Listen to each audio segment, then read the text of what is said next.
Assalamualaikum warahmatullahi wabarakatuh. Perkenalkan, nama saya Ade Zahrani Sadarudin, berasal dari kelas H Manajemen 22 dengan NIM 220903501039.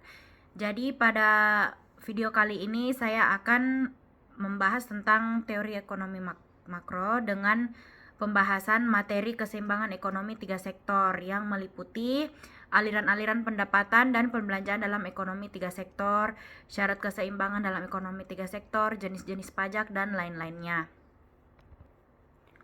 Dalam perekonomian tiga sektor, kegiatan perdagangan luar negeri sangat dibatasi dan cenderung diabaikan, sehingga istilah lain dari perekonomian tiga sektor disebut sebagai perekonomian model tertutup.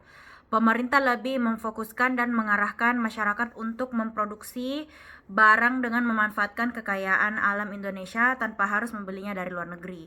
Masyarakat sebagai konsumen pun diharapkan lebih memilih dan menggunakan barang yang diproduksi di dalam negeri. Sesuai dengan istilahnya, ada tiga sektor yang menjadi pokok utama dalam perekonomian ini, yaitu sektor rumah tangga dan sektor pemerintah dan juga sektor perusahaan. Baiklah, kita akan masuk ke aliran-aliran pendapatan dan pembelanjaan dalam ekonomi tiga sektor. Peran dan fungsi perekonomian tiga sektor dalam perekonomian akan menimbulkan tiga jenis aliran baru dalam sirkulasi aliran pendapatan yang dijelaskan sebagai berikut. Yang pertama yaitu pembayaran pajak oleh rumah tangga dan perusahaan kepada pemerintah, dan pembayaran ini akan menimbulkan pendapatan kepada pihak pemerintah, serta hal ini merupakan sumber pendapatan yang utama pemerintah. Yang kedua, aliran baru yang kedua adalah pengeluaran dari sektor pemerintah ke sektor perusahaan, dan aliran ini menggambarkan nilai pengeluaran pemerintah atas barang-barang dan jasa-jasa yang diproduksi oleh sektor perusahaan. Dan yang aliran ketiga, pendapatan dari sektor pemerintah ke sektor rumah tangga. Dan aliran ini sebagai akibat dari pembayaran atas konsumsi faktor-faktor produksi yang dimiliki sektor rumah tangga oleh pemerintah. Baiklah, kita melangkah ke materi selanjutnya, yaitu syarat keseimbangan dalam ekonomi tiga sektor. Dalam perekonomian, keseimbangan pendapatan nasional akan tercapai apabila penawaran agregat adalah sama dengan pengeluaran agregat. Untuk perekonomian yang tidak melakukan perdagangan luar negeri, penawaran agregat adalah sama dengan pendapatan nasional atau dalam kurung Y, yaitu sama dengan nilai barang dan jasa yang diproduksi dalam perekonomian pada suatu periode tertentu. Pengeluaran agregat atau pengeluaran yang dilakukan oleh berbagai pihak dalam perekonomian tersebut meliputi tiga jenis pembelanjaan, yakni pertama, pengeluaran konsumsi rumah tangga atau disimbolkan dengan C. Yang kedua, investasi yang dilakukan oleh swasta disimbolkan dengan I. Dan yang ketiga, pengeluaran yang dilakukan oleh pemerintah yang disimbolkan dengan G. Didasarkan pada hal tersebut, maka keadaan yang menciptakan keseimbangan dalam perekonomian tiga sektor adalah penawaran agregat harus sama dengan pengeluaran agregat, yaitu dalam kurung Y sama dengan AE, atau persamaannya Y sama dengan C tambah I tambah G. Selanjutnya yaitu jenis-jenis pajak yang dikutip pemerintah. Di bawah ini secara singkat membahas struktur pajak yang dipungut atau dikutip oleh pemerintah kepada perusahaan dan rumah tangga. Yang pertama yaitu pajak dari segi pungutannya.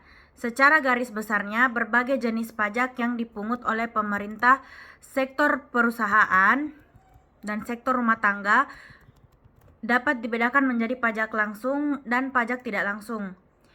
Pajak langsung adalah pajak yang dipungut langsung oleh pemerintah dan dikumpulkan langsung oleh pemerintah dari wajib pajak yang membayar pajak. Setiap individu yang bekerja dan perusahaan yang menjalankan usahanya dan memperoleh keuntungan wajib membayar pajak. Pajak yang dipungut dan dikenakan atas pendapatan individu dan perusahaan yang menjalankan usahanya dinamakan pajak langsung. Sedangkan pajak tidak langsung adalah jenis pajak yang dapat dipindah-pindahkan kepada pihak lain, dan salah satu contoh pengenaan pajak tidak langsung yang sangat penting adalah pajak impor. Pajak impor biasanya yang akan menanggung beban pajak adalah para konsumen, dan pada mulanya perusahaan yang akan membayar pajak kepada pemerintah adalah perusahaan yang mengimpor produk-produk luar negeri. Tetapi perusahaan yang mengimpor produk luar negeri itu menaikkan harga penjualannya barang impornya, sehingga para konsumen membeli harga lebih tinggi produk impor tersebut dan perusahaan memindahkan beban pajak kepada konsumen. kita melangkah ke materi selanjutnya, yaitu efek pajak atas konsumsi dan tabungan rumah tangga. Efek pajak terhadap konsumsi adalah efek pengangguran konsumsi. Pajak konsumsi seperti pajak pertambahan nilai atau PPN dapat menyebabkan peningkatan harga barang-barang konsumsi yang mungkin mengurangi daya beli konsumen.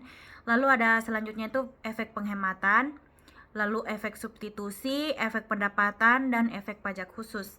Selanjutnya efek pajak terhadap tabungan rumah tangga, yaitu efek pajak penghasilan, efek pajak transaksi, efek pajak pensiun, efek pajak atas keuntungan modal, dan juga efek pajak khusus.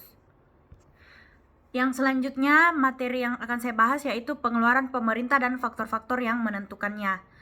Pajak yang diterima pemerintah akan digunakan untuk membiayai berbagai kegiatan pemerintah. Di negara-negara yang sudah maju, pajak adalah sumber utama dari perbelanjaan pemerintah. Sebagian dari pengeluaran pemerintah adalah untuk membiayai administrasi pemerintahan dan sebagian lainnya adalah untuk membiayai kegiatan pembangunan untuk negara. Penentu pengeluaran pemerintah. Jumlah pengeluaran pemerintah yang akan dilakukan dalam suatu periode tertentu tergantung kepada banyak faktor yang penting, diantaranya adalah sebagai berikut. Yang pertama adalah proyeksi jumlah pajak yang diterima. Salah satu faktor penting yang menentukan besarnya pengeluaran pemerintah adalah jumlah pajak yang diramalkan. Terus tujuan-tujuan ekonomi yang ingin dicapai.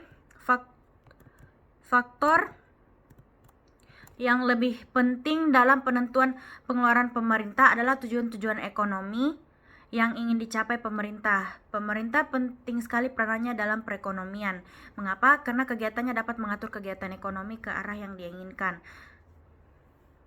Dan yang terakhir yaitu pertimbangan politik dan keamanan.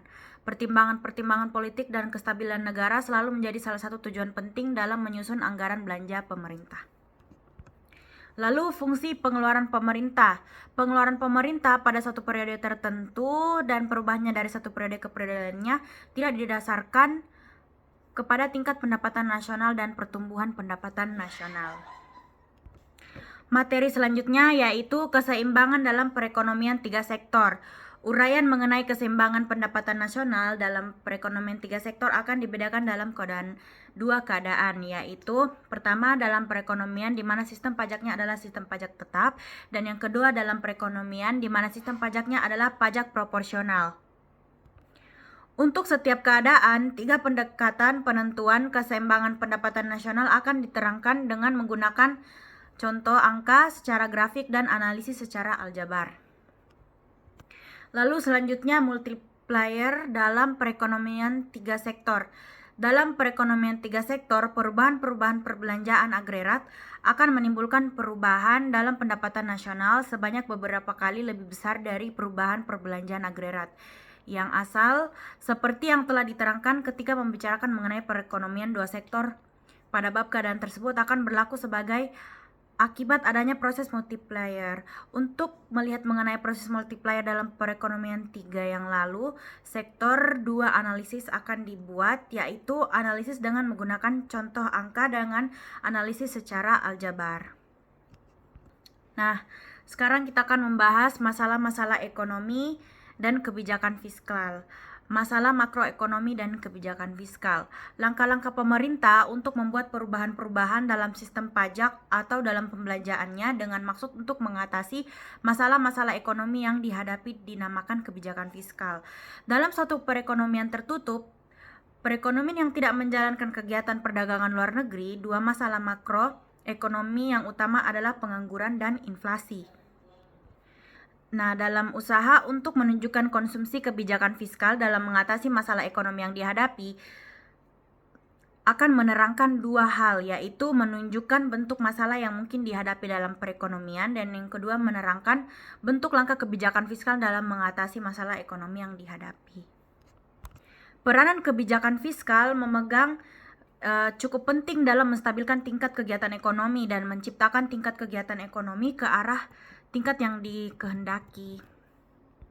Dengan menggunakan kebijakan fiskal, pemerintah dapat mempengaruhi besarnya jurang deflasi atau inflasi yang wujud dalam perekonomian. Apabila terdapat jurang deflasi, tingkat kegiatan ekonomi belum mencapai potensinya yang maksimal dan pengangguran wujud. Dalam hal ini, pengeluaran agregat perlu dinaikkan. Kebijakan pemerintah itu akan menaikkan tingkat kegiatan ekonomi dan mengurangi pengangguran. Kebijakan anggaran belanja defisit adalah salah satu langkah yang dapat dilakukan untuk mengatasi depresi dan pengangguran. Baiklah, sampailah kita di penghujung dari materi yang telah saya sampaikan. Adapun kesimpulan yang dapat diambil yaitu ekonomi 3 sektor adalah perekonomian yang meliputi kegiatan dalam sektor perusahaan, rumah tangga, dan pemerintah. Memahami dan mengembangkan sektor-sektor tersebut dengan seimbang adalah kunci untuk pertumbuhan ekonomi yang berkelanjutan dan kesejahteraan masyarakat. Perubahan dalam sektor-sektor ini dapat mempengaruhi tingkat pengangguran, inflasi, dan pertumbuhan ekonomi suatu negara.